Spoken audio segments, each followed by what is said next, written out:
Muy bien, entonces oramos una vez más para luego tener la lectura. Oramos. Padre Santo, queremos agradecerte una vez más por este tiempo donde podemos alabar tu nombre y a través de las canciones, de la alabanza, ir preparando nuestros corazones para que tu palabra, Señor, llegue a nuestra vida. Gracias porque ese es el alimento que necesita nuestra alma, el alimento espiritual. Y oramos, Dios, para que todos estemos en las condiciones necesarias para poder recibirla, Señor, como de ti, y que nos hables, Señor, en las distintas necesidades que podamos tener en esta tarde. Gracias por cada uno de los hermanos, de las hermanas presentes, y aún por aquellos que quizá nos estén visitando también. De la misma manera oramos, como mencionamos antes, por aquellas hermanas o hermanos que están en otros lugares, Señor, por distintas razones, y rogamos que tú les guardes, les cuides, y que tu misericordia, Dios, sea sobre sus vidas en todo momento. Ahora nos ponemos delante de ti y te agradecemos este tiempo donde vamos a leer tu palabra para escuchar tu consejo. Bendícenos y háblanos porque tanto lo necesitamos. En el nombre bendito de Cristo Jesús. Amén. Muy bien, Lucas 15 entonces, y los versículos que restan de esta preciosa historia del hijo pródigo no son muchos, ¿no? Es del verso 25 al final del capítulo. Eso es lo que vamos a estar compartiendo. Recordemos que, simplemente refrescando un poquito la memoria de lo que habíamos visto, recordemos que el Señor va a tener esta triada de parábolas en el capítulo para responder, ¿no?, todo lo que estaba pasando en aquella escena. Recuerden estos dos grupos, por un lado los publicanos y los pecadores, y por otro lado los fariseos y los escribas. Recuerden que el contexto de todo esto nos lo dio los primeros versículos, y el Señor va a utilizar, entre otras cosas, esta parábola del hijo pródigo para representar a cada uno de estos grupos. Así que a estas alturas de la historia, los fariseos y los escribas seguramente estaban confiados porque el Señor se había dirigido hasta el momento a los publicanos y los pecadores. Esto quedaba claramente ilustrado con el hijo pródigo. Pero hasta ahí llegamos nosotros, hasta el versículo 24. Pero el Señor no terminó ahí la historia. Él sigue con la historia y ahora va a introducir al hermano mayor, quien nos va a ilustrar el caso de los fariseos y de los escribas. Por eso hablábamos de los hermanos, ¿no? Hay una enseñanza con cada uno de ellos. Y esto es lo que nos representa el hermano mayor. Representa ese grupo de fariseos y escribas. Antes de la lectura, simplemente mencionamos algo que es parte de lo que surge, lo que sale de esta enseñanza. A pesar de que eran diferentes en la superficie, estos hermanos, eran iguales en el interior. Los publicanos y pecadores eran culpables de los pecados de la carne, lo que visiblemente era denunciable, por decirlo así. Pero los fariseos y los escribas eran culpables de los pecados del espíritu, es decir, aquellos que quizá no se ven públicamente, pero aunque eran diferentes en la superficie, eran iguales en el interior. Así que vamos ya así a la lectura, y es el caso del hermano mayor. Y por poner un título simplemente, yo le puse, como para ser un poco así incisivo, en el título le puse sin fiesta. Recuerden que terminando con el caso del hijo pródigo, ese desafío de parte del Señor a entrar a la fiesta, ¿no?, al banquete, en la casa del Padre. Así que a este hermano lo tenemos acá sin fiesta. Leemos el verso 25 entonces. Dice la palabra de Dios: y su hijo mayor estaba en el campo, y cuando vino y llegó cerca de la casa, oyó la música y las danzas.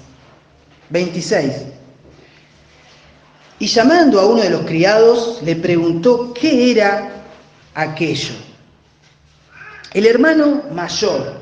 Y acá tenemos que hacer un pequeño comentario. ¿Quién era el hermano mayor? Era el primogénito, era el primer hijo. Y como lo habíamos mencionado antes, recibía el doble de la herencia. y también cargaba con ciertos honores, ¿no? Por ejemplo, de mantener el nombre de la familia. Entre otras cosas, el hermano mayor era el que debía cuidar a sus hermanos.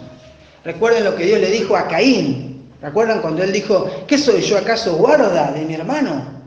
Era una de las tantas responsabilidades y privilegios que tenía el hermano mayor, de cuidar, entre otras cosas, a los hermanos menores. Incluso en ausencia del padre, también este hermano mayor quedaba como responsable de la casa, de la familia, de la madre. Recordemos que en aquel tiempo ser viuda implicaba mucho en el aspecto social, realmente no había asistencia ni ayuda social como en estos días. Así que esto claramente lo vemos, por ejemplo, en el Señor Jesucristo. Pensamos en la ausencia de José, que ya no estaba, y desde la cruz aún lo vemos al Señor Jesucristo velando por esa responsabilidad que él tenía como hijo mayor, pensando en su mamá. Y cito ese pasaje, lo tenemos en Juan 19, no lo busquen, lo cito, dice allí Jesús desde la cruz, que cuando Jesús vio a su madre y al discípulo a quien él amaba, que estaban presentes allí en la cruz, dijo a su madre, mujer, he ahí tu hijo. Después dijo al discípulo, he ahí tu madre. Y desde aquella hora el discípulo la recibió en su casa. Así que bueno, esto era lo del hermano mayor. Incluso mencionamos también que era posible, aún en vida, que el padre dé la herencia. No era lo deseado, era como decirle al padre, quisiera que estés muerto. Pero tenemos eso y, por ejemplo, podríamos citar un caso similar o parecido, que es con la primogenitura ¿de quién? De Esaú, ¿sí? ¿Qué hizo Esaú? Le vendió la primogenitura ¿a quién? A Jacob, es decir, los derechos de la herencia, de ser el primogénito, y en vida se lo vendió. Así que bueno, sigamos avanzando. Este es el hermano mayor que estaba en el campo y cuando vino, dice, ¿no? Y llegó a la casa y oyó la música y las danzas, llamó a uno de sus criados y le preguntó qué era aquello. Así que regresó del trabajo, estaba trabajando, oyó la música, este sonido inconfundible de que había una celebración, pero no entró. Esto es algo que nos hace pensar, ¿por qué no entró personalmente a averiguar qué pasaba? Sino que le pregunta a un criado. Y acá ya empezamos a detectar, entre otras cosas, algo que es muy notable en él, que es el orgullo. Seguimos la lectura, versos 27 y 28. Él le dijo, el criado, tu hermano ha venido y tu padre ha hecho matar el becerro gordo o engordado por haberle recibido bueno y sano. Entonces, 28, se enojó y no quería entrar. Salió, por tanto, su padre y le rogaba que entrase. Pensemos, él está en la casa, este hermano mayor, obviamente conoce la angustia y por un lado la esperanza, ¿no?, del padre. Él vive con el padre, conoce la angustia y la esperanza que tiene el padre de esperar, de encontrar, de ver nuevamente a su hijo. Es un hijo perdido. Su hermano regresa y obviamente eso es un motivo de celebración. Pero no se alegra. Y aun cuando sabía que el padre se iba a alegrar, que el corazón del padre se iba a alegrar, aún así se enoja. Y algunas otras versiones dicen que se enojó mucho. Y a todo esto vamos tomando alguna aplicación para nuestra vida. Y pensemos, es algo muy duro cuando falta la alegría, ¿no? Recién cantamos que la alegría está en el corazón de aquel que conoce a Jesús. Y qué duro es cuando falta la alegría y aún sobre cosas espirituales. Porque eso, entre otras cosas, deja ver o revela el estado del corazón. Esto es muy simple. Es decir, cuando vos amás a una persona, cuando vos querés a alguien, querés el bien de esa persona. O sea, esperás que le pase lo bueno y te vas a gozar, te vas a alegrar con eso. Es decir, su dicha, que le vaya bien, va a alegrar tu corazón. Esto lo dice Romanos. Cito Romanos 12, verso 15 al comienzo, dice, gozaos, ¿con quién? con los que se gozan. Gozaos con los que se gozan. Es decir, cuando amás a una persona de verdad, que le vaya bien, te llena el corazón de gozo, te llena de dicha. Gozaos con los que se gozan. En otras palabras, nos pide que amemos de verdad. Él no tiene amor al padre, ni al hermano. Por eso no se alegra, no puede. Y por el contrario, está indignado y se niega a entrar. Notemos esto, el único que no está alegre en todo este capítulo es el hermano mayor. Él oyó la música, pero no es parte de ese gozo. Aún en las parábolas anteriores, todas las personas que aparecen en este capítulo, tienen gozo. No lo vamos a leer, pero las conocemos, son conocidas. El pastor, la mujer, los amigos suyos. El gozo, ¿de qué? Tienen el gozo de haber hallado lo perdido. El hijo menor que fue hallado, tiene el gozo del regreso, de ser recibido por su padre, lleno de gracia, de compasión, de amor. El padre tiene el gozo del retorno de su hijo, que le recibe sano y salvo. ¿Y qué decir, no? Miren el versículo 7 del mismo capítulo, ese sí lo vamos a leer. Os digo que así habrá más gozo, ¿en dónde? En el cielo, por un pecador que se arrepiente. El versículo 10, así os digo que hay gozo, ¿dónde? Delante de los ángeles, de Dios, por un pecador que se arrepiente. Así que hay gozo, pero el único que no tiene gozo es Él.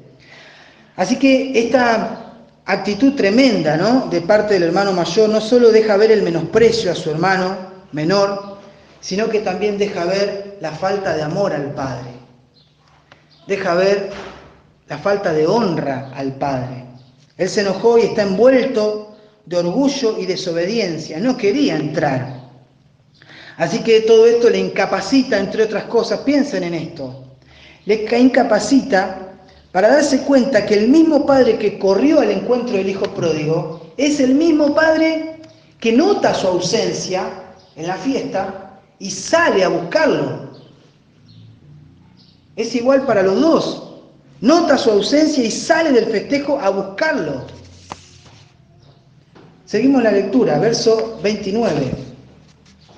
Mas él, respondiendo, dijo al padre: he aquí, tantos años te sirvo, no habiéndote desobedecido jamás, y nunca me has dado ni un cabrito para gozarme con mis amigos.